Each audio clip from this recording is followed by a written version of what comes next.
sementara dia mau nanya sama bapaknya sama ibunya nggak bisa menjelaskan. Nah itu namanya problem kesenjangan teknologi yang ada.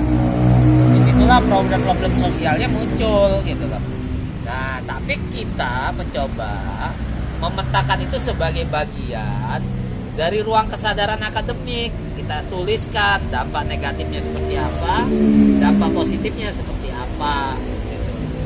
Akhirnya ya sekali lagi bahwa proses pembangunan yang dilakukan itu tidak historis, tidak berhenti di masanya, tapi dia merupakan upaya kelanjutan dari proses pembangunan sebelumnya, tapi juga akan diikuti dengan program-program dan perencanaan pembangunan setelahnya, yang akhirnya satu fase pembangunan atau perubahan sosial itu akan menuju pada fase perubahan sosial selanjutnya. Tinggal para ukurnya apakah dia berapa bandulnya menjadi negatif atau dia menuju pada satu pendekatan yang positivistik atau sangat menguntungkan dari jangkauan dan upaya-upaya perolehan yang bisa terukur gitu loh. Masyarakatnya bisa lebih sejahtera, masyarakatnya bisa lebih tercerdaskan gitu misalnya. Jadi keukur pola-pola pembangunannya. Nah disitulah kita muncul gitu loh. Ya kembali lagi. Terus kedua, setiap melibatkan program-program pembangunan yang ada, aktor-aktor apa saja yang harus kita libatkan, seperti orang tua misalnya satu, pamong, penentu kebijakan di tingkat wilayah, lalu pola institusionalisasinya seperti apa, belum lagi sistemnya, itu semua membawa satu progres dari kelengkapan atau agregasi gitu loh, akumulasi dari sebuah kepentingan dari satu dengan yang lain yang tidak terpisah. Jadi mereka terkonstruk dengan tugas yang saling terkait dan saling melengkapi antar institusi, antar aktor, antar kelembagaan dan kewenangan, termasuk sistem nilai yang ada di dalamnya gitu. Jadi semuanya teragregasi menjadi satu kesatuan, tidak terpisahkan. Oke, ada lagi pertanyaan yang lain? Yo. Jadi jangan makanya saya selalu bilang sama adik-adik saya, sama mahasiswa saya, keilmuan itu jangan ditakuti, tapi keilmuan itu merupakan peluang kita untuk bisa memahami tentang diri kita sama lingkungan. Karena hanya ilmu yang bisa menjelaskan gitu loh posisi kita di mana, lalu kita harus berbuat apa. Kalau nggak ada ilmunya bengong gitu, nggak tahu mau ngerjakan apa gitu. Misalnya megang pacul tapi nggak ada ilmunya, ya pacul itu untuk apa? Untuk pacul orang, kepala orang, lalu nyolong dompetnya untuk ngerampok gitu. Bisa jadi gitu loh. Tapi kalau ada ilmunya, pacul ini untuk apa, ya dicari tanahnya juga dicari ilmunya juga, tanah yang subur, bukan tanah tandus dipaculi gitu kan. Artinya seperti itu. Nah makanya keilmuan itu juga perlu ya diapresiasi sebagai sebuah starting point gitu. Untuk apa? Untuk menindaklanjuti pada langkah-langkah selanjutnya. Jadi orang semakin berilmu itu semakin banyak peluang, karena dia punya perspektif terhadap apa yang harus dilakukan.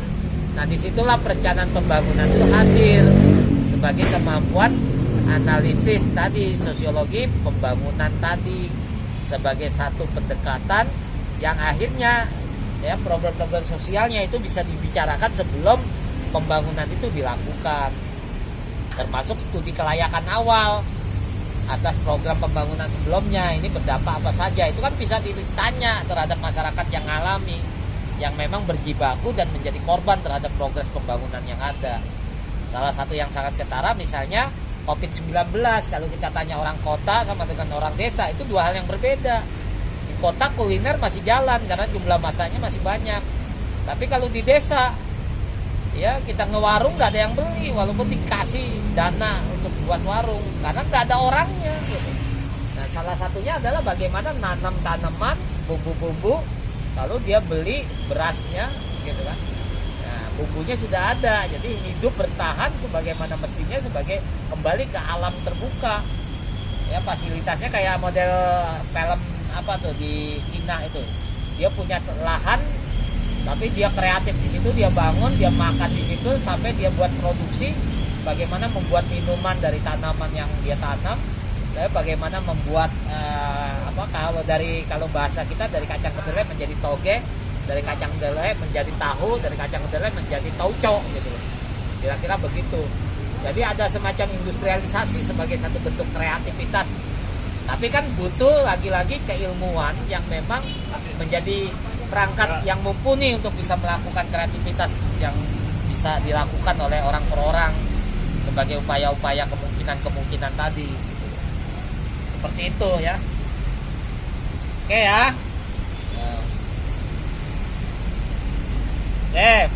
Ada yang lain lagi terkait dengan ini perencanaan studi kita? Direkam, nyari bahannya dapat aja gitu.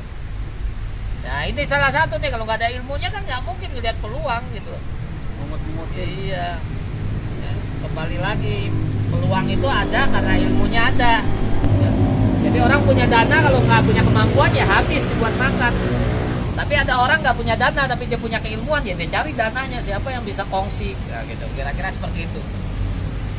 Kayak saya di Jakarta, tapi saya bisa manfaatkan pedagang-pedagang kaki lima yang ada sebagai sarana. Saya lapar, saya nggak punya duit tapi bisa makan di situ.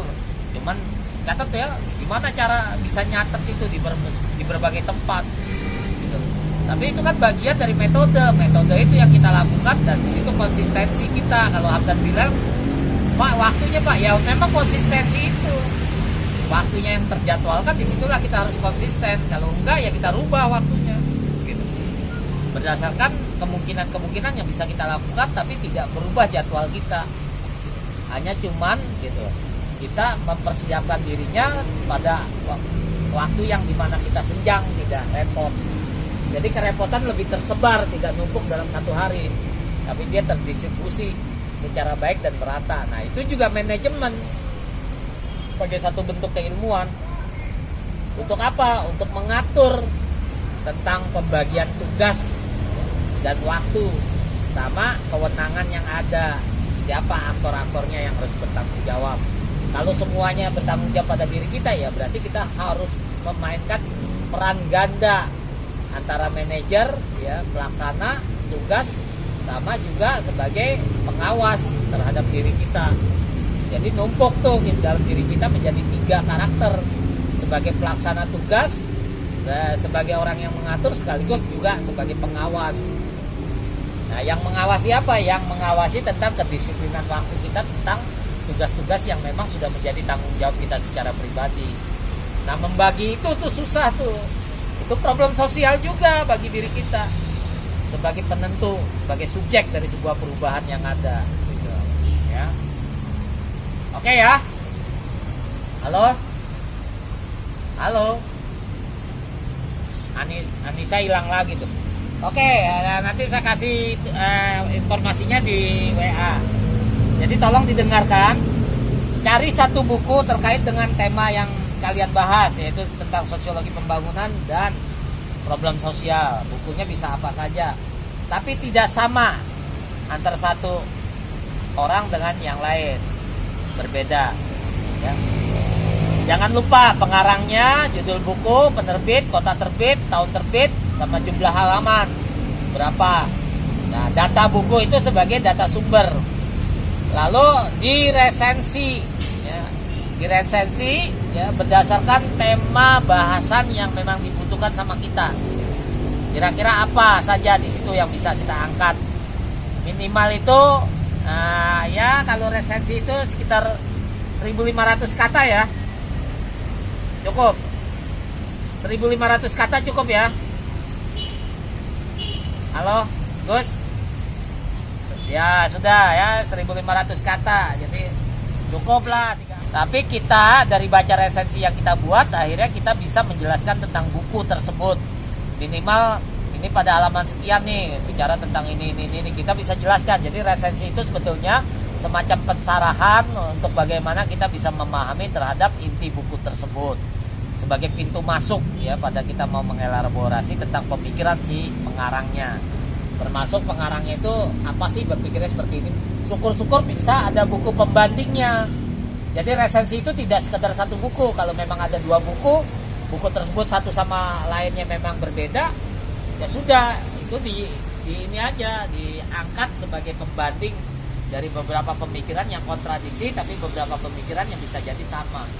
Jadi semuanya saling melengkapi satu sama lain. Yang satu memang mendukung atas ide yang disampaikan dari 2 pengarang yang saling menunjang, tapi di sisi lain ada yang idenya bisa jadi saling bertentangan, sehingga memunculkan pemikiran baru. Kalau kita minjem dialektikanya Karl Marx, dari tesa, dari antitesa, tesa, atau tesa, antitesa, dan sintesa.